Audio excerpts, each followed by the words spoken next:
न्यायिक लड़ाई और समाज सेवा का क्षेत्र कितना कठिन होता है, ये एक समाज सेवक और एक राजनेता ही समझ सकता है कि समाज सेवा करने के लिए किन चीज़ों की आवश्यकता होती है।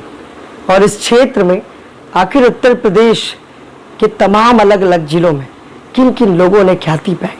लेकिन आज हम यूपी की राजधानी लखनऊ में, जहाँ पर ऐसा ही एक चर्चित चेहरा आज हमारे साथ मौजूद होगा, जिनसे हम बात करेंगे, आपको मिलवाएंगे कि समाज सेवा की जो बुलंदियां हैं वो उन्होंने किस तरह से छुई और किस किस तरह के व्यापक अभियान, व्यापक जागरूकता अभियान को वो लेकर जनता के बीच में आए और जिससे उन्हें आज लोगों के बीच में एक अलग ही पहचान मिली।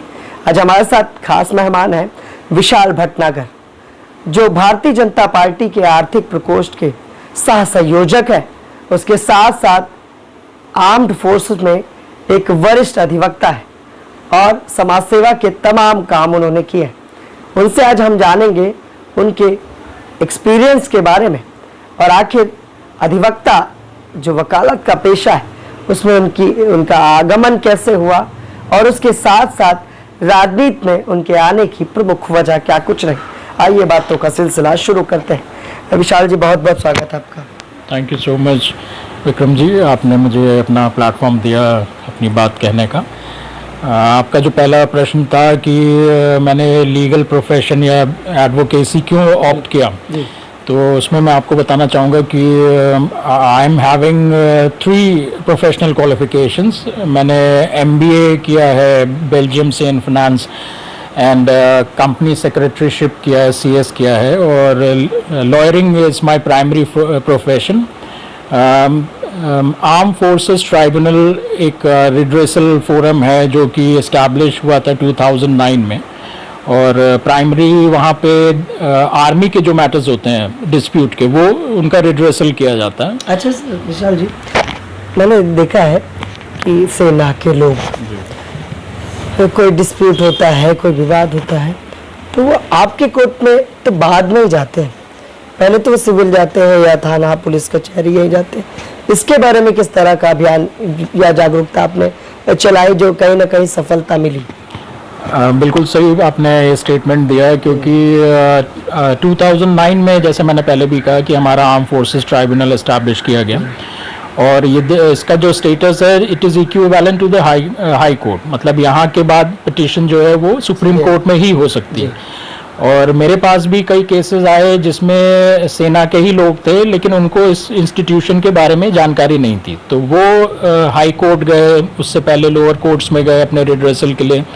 तो हमने एक लीगल अवेयरनेस प्रोग्राम भी चलाया जब मैं आर्म फोर्सेस ट्राइब्यूनल बार में पदाधिकारी था, मैं ट्रेजरर था उस समय। तो हमने इस तरह का प्रोग्राम चलाया अवेयरनेस का, जिसमें हम कई आर्मी यूनिट्स में गए और अपने आर्म फोर्सेस ट्राइब्यूनल के बारे में बताया। तो और अब जो स्टेटस है कि आर्मी के, नेवी के, एयरफोर्स के, मतलब सेना के तीनों ब्रांचेस के जो मैटर्स हैं वो यहाँ डील होते हैं, और इसके अलावा सिविल कोर्ट में इसका जुरिसडिक्शन नहीं है। आर्मी का मतलब डिफेंस फोर्सेस से जो भी मैटर होगा वो आर्म फोर्सेस ट्राइब्यूनल में ही एंटरटेन होगा, इसमें सिविल कोर्ट या हाई कोर्ट जी हाँ। अच्छा विशाल जी, तो क्या वजह रही कि पढ़ाई के बाद कहीं ना कहीं आज के समय में लोग सोचते हैं गवर्नमेंट जॉब करनी है, जैसे आपके पिताजी ने एक विभाग में अच्छी सेवाएं दी, आपके मन में कैसे आया कि मुझे अधिवक्ता ही बनना है? जैसे कि आपने कहा कि मेरा फैमिली बैकग्राउंड जो है वो गवर्नमेंट से ही है, तो मेरे फादर जो थे एग्जीक्यूटिव इंजीनियर PWD में थे, एंड मैंने पूरा अपने बचपन से इस तरह का मैंने लाइफ भी देखी है, और कैसे, और मेरा इस प्रोफेशन में आने का मतलब यही था कि जो समाज का वीकर सेक्शन है, जो अपने अधिकारों के लिए लड़ नहीं सकता, और सबसे पहली बात तो ये कि ज़्यादातर हमें कि हमारे अधिकार क्या हैं ये पता ही नहीं है। तो हमने इस वजह से ये प्रोफेशन ज्वाइन किया कि एक तो इसमें सेल्फ सफिशिएंसी है, इंडिपेंडेंसी है, किसी का बाउंडेशन नहीं है, और दूसरा जो वीकर सेक्शन है हम उसकी हेल्प कर सकते हैं, उसको लीगली अवेयर कर सकते हैं। अगर फाइनेंशियली साउंड नहीं है तो एक सब्सिडाइज रेट में उसको लीगल एडवाइस भी दी जा सकती है, जो कि हम करते ही हैं। अच्छा विशाल जी, मैंने देखा है कि उसके बाद मतलब अधिवक्ता रहते रहते आपने फिर एक राजनीतिक पार्टी का दामन थामा, भारतीय जनता पार्टी में आर्थिक प्रकोष्ठ में आप सह संयोजक बने। क्या कुछ वजह रही राजनीति में आने की? ये पॉलिटिक्स जो है, एक तो मेरा पैशन भी जी। है, और दूसरा ये कि हमारी जो इंडियन हिस्ट्री है उसमें अगर आप देखें तो जितने भी ग्रेट लीडर्स हैं, most of them they belong to the legal fraternity. तो उसी परंपरा को आगे बढ़ाते हुए हमने भी बीइंग अ लॉयर हमने पॉलिटिक्स ज्वाइन किया और बीजेपी पार्टी ज्वाइन की।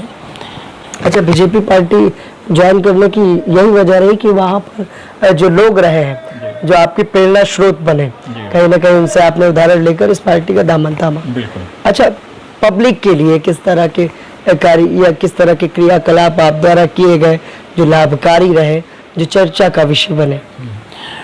देखिए, पॉलिटिकल जब मैंने पार्टी ज्वाइन की, बीजेपी ज्वाइन की, तो मैं कई पदों पे रहा, प्रकोष्ठों में रहा। पहले स्टार्टिंग मेरी विधि प्रकोष्ठ से ही हुई, जिसमें हमने लीगल अवेयरनेस प्रोग्राम चलाया, और जितने भी लीगल मैटर्स आते थे पार्टी में हम उसका फ्री लीगल एडवाइस देते थे, कंसल्टेशन देते थे।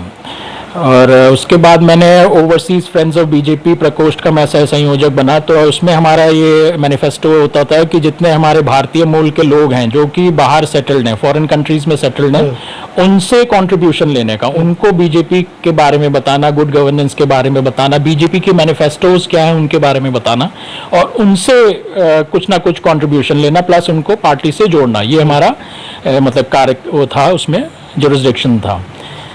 तो इस तरह हमने काम किया बीजेपी में, और अभी कर भी रहे हैं। अच्छा सर, अच्छा ये जो आपने लीगल अवेयरनेस की बात कही, किस तरह का मतलब अवेयरनेस प्रोग्राम रहा ये? क्या क्या बताना चाह रहे थे आप लोगों को? देखिए, आज इधर कुछ सालों से मानवाधिकार कई संस्था भी बने, plus world court of human rights भी बना। ह्यूमन राइट्स का काफ़ी प्रचलन हुआ। तो पहले तो हमने बताया कि what are the difference between human rights and the constitutional rights. और ये भी एक तरह का लीगल अवेयरनेस के अंडर ही ट्रीट होता है। ये टॉपिक भी एक एजेंडा है लीगल अवेयरनेस प्रोग्राम में। तो हमने इस तरह के जो ह्यूमन राइट्स के अंडर में मैटर्स होते हैं उनको डील किया, उनको न्यायालय तक ले गए, उनको जो पीड़ित थे उनको न्याय दिलाने की हमने प्रयास किया। अच्छा, आज के समय में मान लीजिए अधिकारों की बात करें, लीगल अवेयरनेस जो आप लगातार चला रहे हैं, क्या क्या अधिकार होते हैं जो एक कॉमन है, कॉमन सी चीज़ें हैं, लेकिन जब किसी के ऊपर पड़ते हैं तो वो नहीं समझ पाता है? कोई एक उदाहरण? देखिए, एक्चुअली जो हमारा एजुकेशनल करिकुलम है उसमें हम लोग बहुत ज़्यादा लीगल की स्टडीज़ नहीं करवाते हैं। हमारे सिलेबस में लीगल का इतना पार्ट नहीं है, लेकिन हमें इतनी being a citizen of this country हमें इतना तो पता होना चाहिए कि हमारे लीगल राइट्स क्या हैं, फंडामेंटल राइट्स क्या हैं, और उनके जुरिसडिक्शन क्या है। जैसे से फॉर एग्जांपल बहुत ही थोड़ा छोटा सा एग्जांपल है कि अगर आपकी गाड़ी पुलिस रोकती है और उनको ये अधिकार नहीं है कि उस गाड़ी में से चाबी निकाल लें, जो कि मैंने अक्सर कई इंसिडेंट्स देखे हैं कि पुलिस वाले चाबी निकाल लेते हैं। तो हम उन लोग पुलिस वालों को मना नहीं कर पाते, और पुलिस वाले भी ये सोचते हैं कि वो ये कार्य कर सकते हैं, जबकि ये उनके अधिकार क्षेत्र में नहीं आता कि वो गाड़ी की चाबी निकाल लें। तो ये अगर सिटीजन्स को पता हो तो वो भी इसका विरोध कर सकते हैं, प्लस पुलिस पर्सनल भी ये काम नहीं करेंगे, वो पुलिस एट्रॉसिटीज़ के अंडर में आएगा। तो ये एक एग्जाम्पल है, और मेरी तो यही अपील है कि लीगल का जो है सिलेबस में और ज़्यादा मात्रा में होनी चाहिए, ताकि लीगल पढ़ाई हो। विशाल जी, राजनीति में जो युवा है आजकल कहीं ना कहीं जाना पसंद करते हैं, जुड़ना पसंद करते हैं, लेकिन आपके मुताबिक क्या भविष्य है उनका राजनीति में? आजकल तो हर जगह प्रचलन है कि युवा नेता, तो सब युवा ही जुड़ रहे हैं। और पॉलिटिक्स एक ऐसा हम कह सकते हैं प्रोफेशन है जिसमें आने पे एक पर्सनल जो है ऑटोमेटिकली युवा फील करता है। तो युवाओं के लिए तो है ही, प्लस युवा ही लगता है कि भविष्य आगे बन सकता है। नेचुरली ये भी एक अच्छा प्रोफेशन है, सोशल भी है, ड्यूटी बाउंड है, तो बिल्कुल अच्छा भविष्य बन सकता है युवाओं का। अच्छा, सामाजिक सुना है कई सामाजिक संस्थाओं से भी आप जुड़े, क्या कुछ कहना चाहेंगे उन संस्थाओं के लिए, उनकी समस्याओं के लिए जो लगातार, क्योंकि आप सत्ता पक्ष में प्रदेश में एक पद पर तैनात है, तो तमाम शिकायतें, तमाम समस्याएं वो आपसे साझा करते होंगे, किस तरह की समस्याएं देखने को मिलती है? देखिए, इंस्टीट्यूशनली हम जो जुड़े हुए हैं institute of company secretaries of India से जुड़े हैं, सीएस से। तो हमने कॉरपोरेट कंप्लायंसेस प्लस सीएस का ये रोल होता है कि वो कि जो भी संस्था है रेगुलेटरी और कंप्लायंस उसका वो प्रोसीजरल स्टेप्स लेते हैं। तो हमने पार्टी के कई इसमें इंस्टीट्यूट के कई कार्यक्रमों में पॉलिटिकल ऑब्लिगेशंस दिए उनको, प्लस एक कायस्थ समाज करके भी हम उससे जुड़े हुए हैं। तो मैंने ये बात नोटिस की कि कायस्थों का रिप्रेजेंटेशन बहुत कम है प्रेजेंट गवर्नेंस में।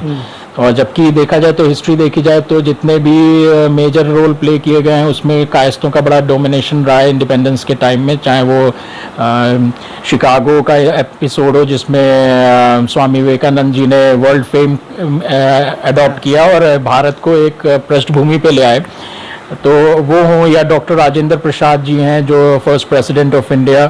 कहने का तात्पर्य ये है कि कायस्थों का काफी डोमिनेंट रोल रहा है मतलब जो इंडिपेंडेंस सरकार में भूमिका होनी चाहिए थी वो चीज वो कहीं ना कहीं देखने को नहीं मिल पा रही। जी हाँ, बिल्कुल सही बात है। तो मैं एक ये प्रयास और अपील भी करूंगा कि इस समाज को भी थोड़ा आगे बढ़ाया जाए और इनका रिप्रेजेंटेशन हो गवर्नमेंट में। कोई मैसेज देना चाहेंगे हमारे दर्शकों को, हमारे चैनल के लिए, और आज के जो समाज सेवी हैं जो लगातार समाज सेवा कर रहे हैं उनके लिए?